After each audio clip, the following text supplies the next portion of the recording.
And then all of a sudden, boom, fear would come right through me. Whoever was speaking to us is now terrified. Not tonight, he's killed us. John told them that the dark entity had silenced the other spirits. Try again. I think that just completely sparked Al's and Richard's curiosity, and they just wanted to continue and do as much investigating as possible to find out what was going on and how we could change it. A few nights later, John returned for another attempt. I usually run equipment at the same time, and then afterwards I would review the tape, and then I would hear the other side of the conversation. Is there a spirit here who wishes to communicate?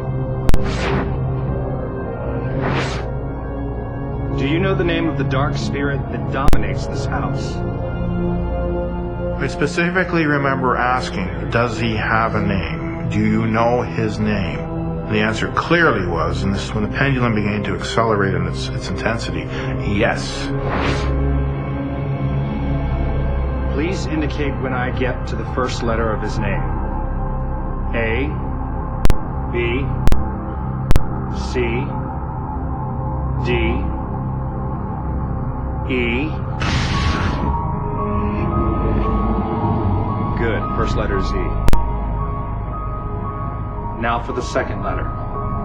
A, B, C, C. That again. He's here.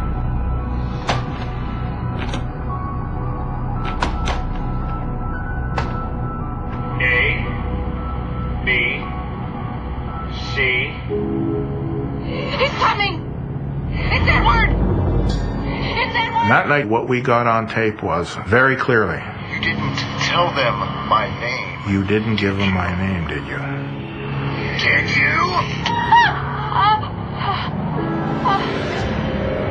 I don't want any part of this anymore. Well, come on, Kelly, we're making progress. We're gonna get rid of this ghost. No, you I said, I don't want to know anything that's going on anymore, because I was just too afraid.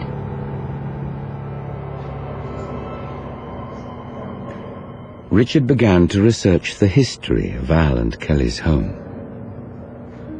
He discovered that in the 1930s and 40s, it had housed the servants for a mansion nearby. He also learned that during the Second World War, the grand house had been managed by a man called Edward.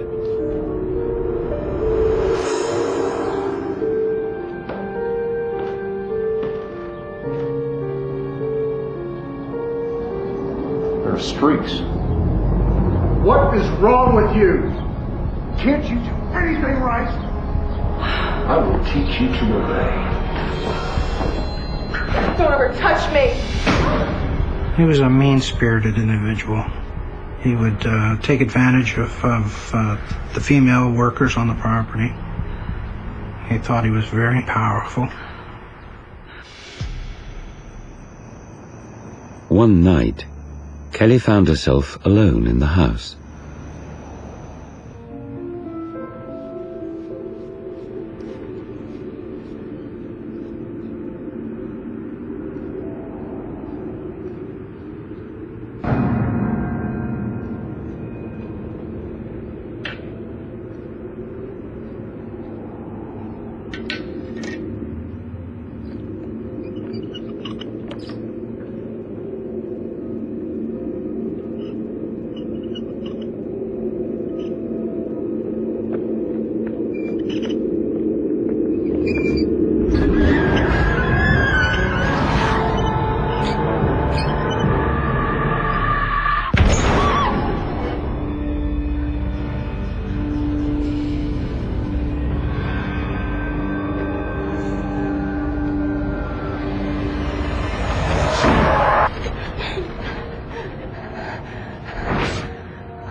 It seemed like this, whatever it was really trying to scare us now.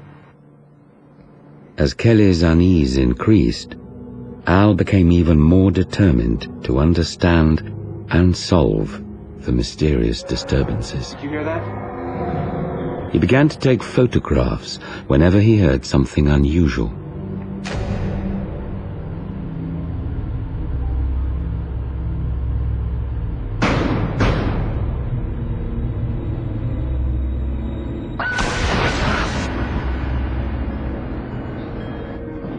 Check it out. Here are the pictures I told you about. Al showed one of the photos to Richard and John.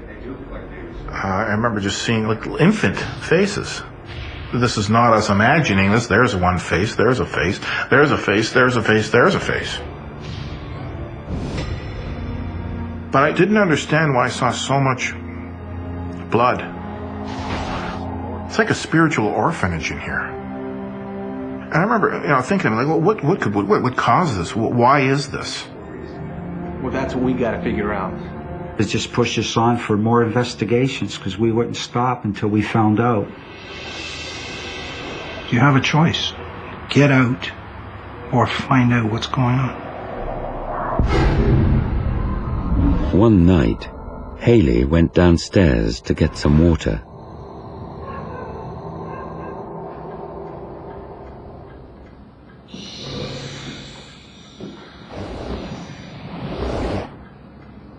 Al?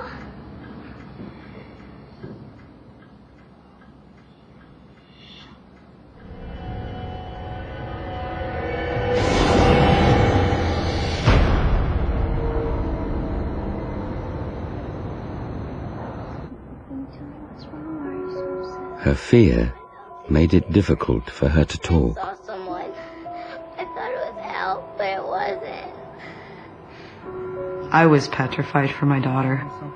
She was young. She was so innocent. It's okay, sweetie. Maybe it could have been a nightmare. No, I saw him. He was walking towards me. You know, Haley, sometimes something can seem really real. But it's I don't know whether she just wrote it off, that it was her imagination, or that maybe she hadn't fully woken up. I don't know.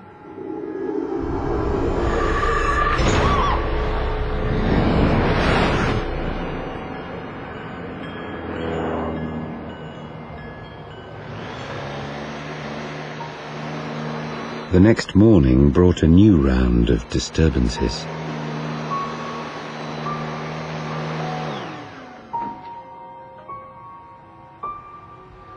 I thought, okay, there's lots of cord still here. I didn't pull it out of the wall. This is strange.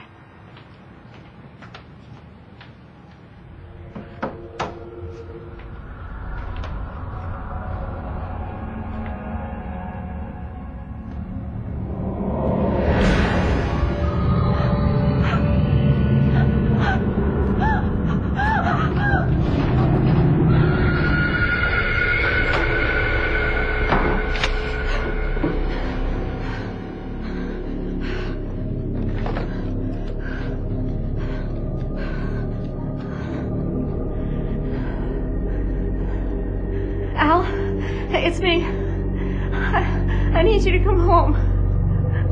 No, I need you to come home right now. No, I'm serious. I'm not leaving the bedroom until you get here.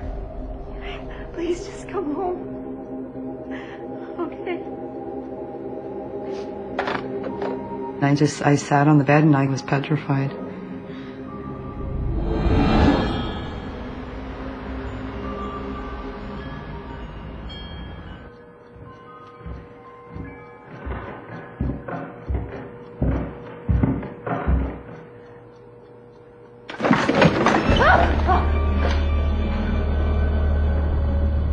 Kelly, it's me! Al, open the door!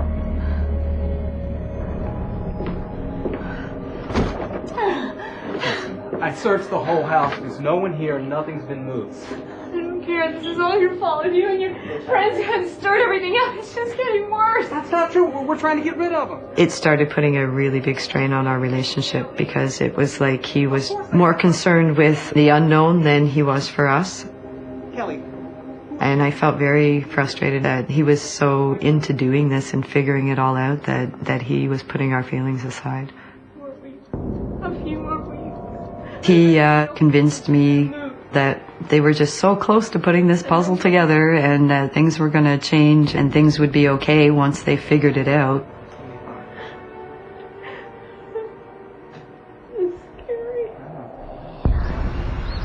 In light of Kelly's anxiety, Al, Richard and John decided to conduct their research strictly outside the house. I saw that she was very nervous. She didn't want to disturb her household, but at the same time, her household was under attack, and so was she.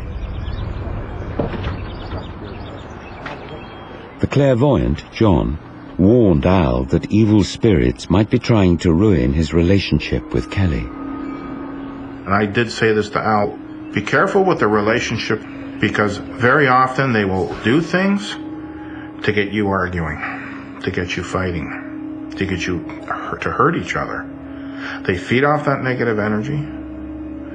They also know that, they break your marriage up, you're leaving.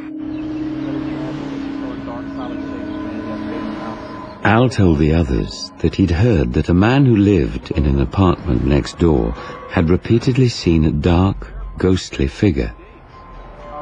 The man had moved out after part of the floor in his bedroom mysteriously sank.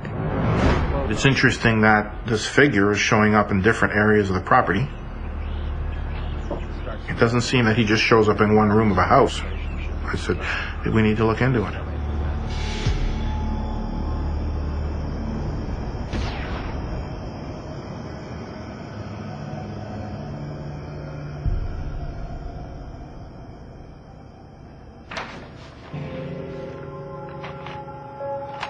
We basically made a portable Ouija board, for lack of a better term.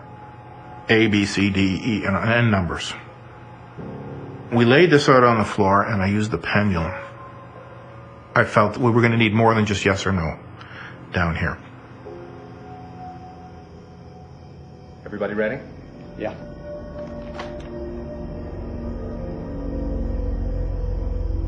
Is there any spirit here who wishes to communicate? John said he had contacted the spirit of a 19-year-old girl. I asked the young girl her name. She very clearly spelled out Angela. How old were you when you died? In 1943, the girl